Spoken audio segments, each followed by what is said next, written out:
สบายดีพี่น้องสบายดียามเช้าคึมมื้อนี้พี่น้องคือฝนสิตกตื่นเช้ามากเลยก็เกลือเป็ดเกลือไก่เนาะพี่น้องเป็ด8 โตวนะเตะกันแท้ๆมันไก่กับโบราณไปได้ดอกพี่น้องประมาณ20-30นี่แหละ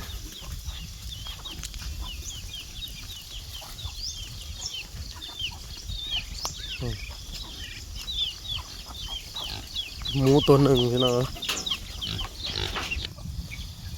เกลือข้าวเปลือกด้วยพี่น้อง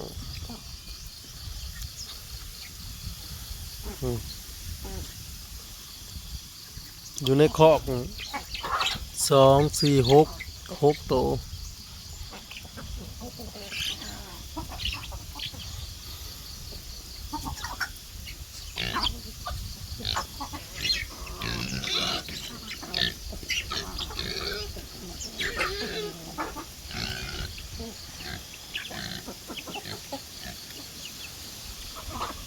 20 ปลายพี่น้องไก่โ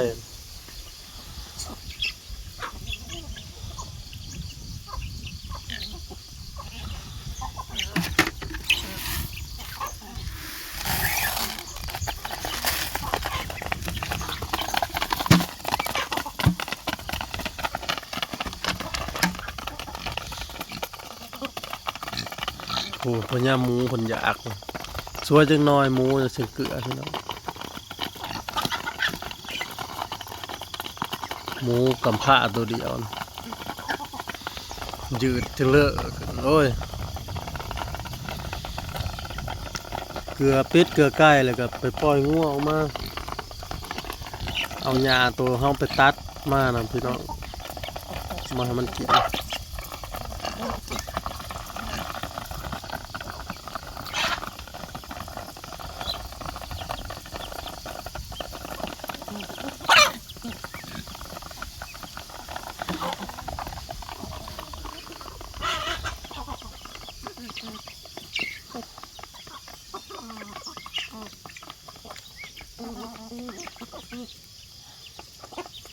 เม็ดแป๊บเดียว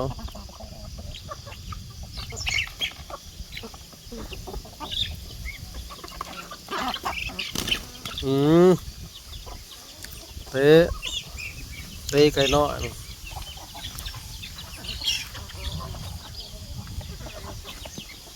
อุ้ย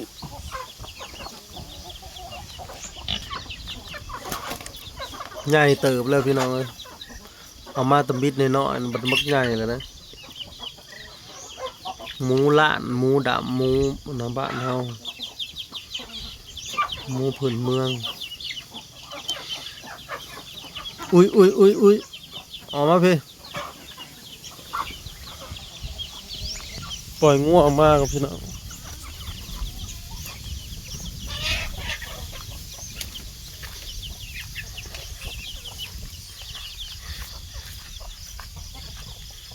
เขาก็ออกมาเถอะพี่น้องตัววานก่อนวานมันเขาอีเตี้ยแดงพี่น้องมันเลยออกไว้ขั้นเขาอันอีเตี้ยขาวสึกนี่อันนี้อีเตี้ยขาวพันธุ์เขาปลูกนะมาแต่ฝั่งไทยอยู่แล้วพี่น้อง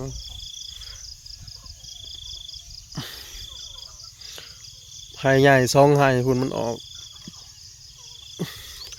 แถวนี้นะบ่ถ้าผูกงัวใส่มันละงามบ่ใส่พุ้ยตั้งแต่พุ่นละแต่ห้องพื้นพุ่นแล้วก็บ่ได้ใส่ล้ำเลยพี่น้องเพราะว่ามันมีพุ่นเด้งามขนาดสูงว่าได้อยู่ดอกเม็ดกลัว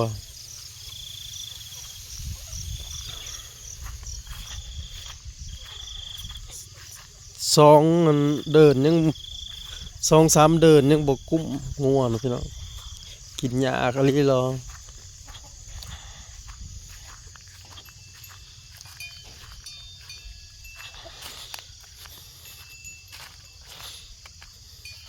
ไม่นี่เขาตัดไว้ ตัวปลายมันเขาตัดไว้เห็ดทานพี่น้องไว้ทมเต่าบ่ทันได้เห็ดบ่ทันได้ปั้นเต่าซ้ำ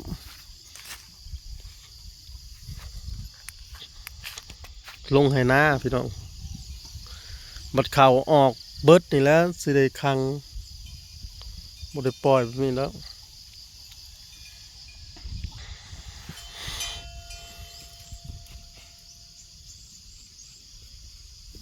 ออกมาเลยไหม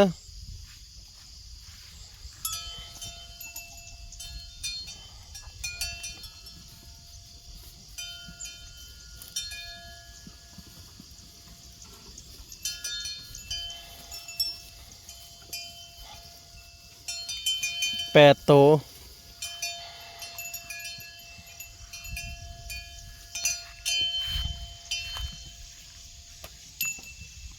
เอาหญ้าตัดมาให้เพิ่นกินบางพี่น้องงัวเขาบ่ได้มีบ่อนนั้นแบบห้างใส่หญ้าเด้อพี่น้องเขาสิเทลงกันดินเลย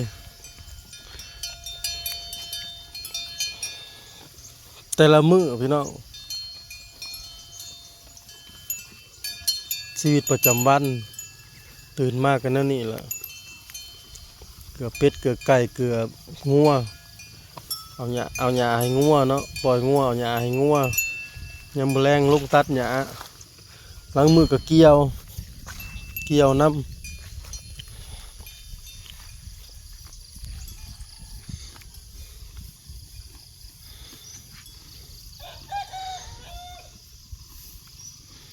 มือละ2-3 สอบพี่น้อง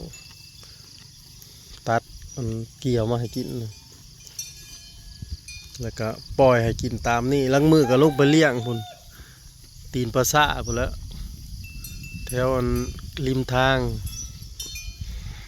งสีสว่างพี่น้องแถวหน้าน้องเติ้ลแถวหน้าเคยหลานแล้วปิด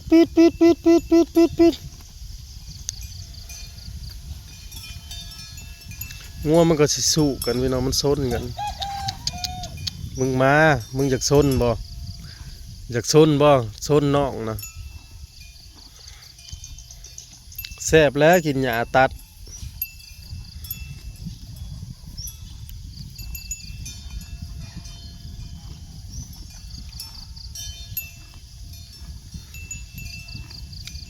ผลก็หยิบอยู่พี่น้องเลยผลตกปล่อยสิเมื่อวานพูยอยู่บ้านบ่เมื่อวานนี่บ่แล้ว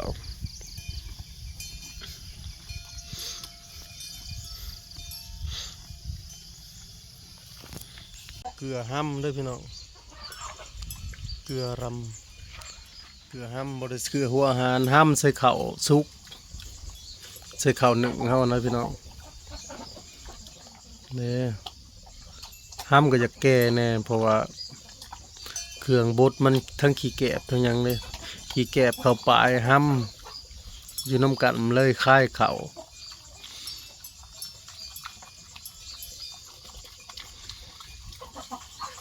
เดี๋ยวมากก็เอาข้าวซุกข้าวอันหนึ่งเขามาขันใส่บริเกลือหัวอาหารบริซื้อหัวอาหารแซ่บบ่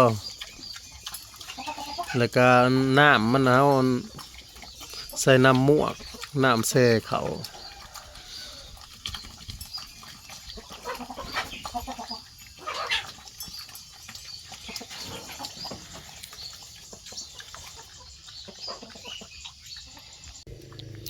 เอาห้ำให้หมูเอาหญ้าให้งัวเกลือเป็ดเกลือไก่แล้วสิมาอ้อมมันนี่พี่น้องอ้อมหัวอันก่อหน่อไม้เลี้ยงน้องเพราะว่ามันไก่เคียออกแล้วก็งัวก็กัดเนาะมีแต่หอยงัวกัดตัวมันออกมาสิอ้อมไว้ให้มันแล้วซะหดไว้ให้มันออกแล้วก็พอได้ซับเอาคุดแล้วพี่น้องสิเอาลากใส่แล้วก็ เสียวตะนางมาใส่เนาะแล้วก็ตีหัวใส่สำบายดีเด้อพี่น้องบรรยากาศยามเช้าฟ้าครึม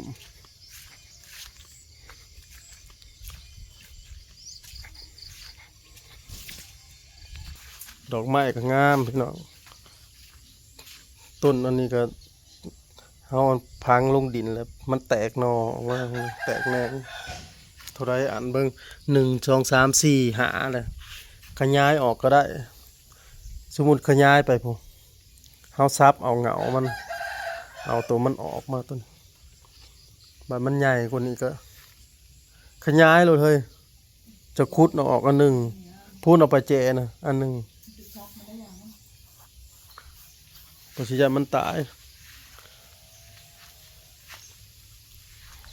อันนี้เอามาใหม่ตัวนี้ขยายเป็นซองเหงาจะไปปลูกหน้าทางพุ่นละเพราะมันใหญ่มันสิใหญ่ต้นอันนี้สิมันเพราะว่ามันต้นอันนี้มันใหญ่ปลูกใกล้เฮือนก็งามอยู่ดอกแต่ว่าเพราะว่าเทียงเขาบ่ทันเอาออกถ้าไม่เอาเทียงออกแล้วมาปลูกครับออกสีนอกเลยเก็บผ้าไปเพียงเท่านี้พี่น้องพอกันคลิปหน้าสบายดี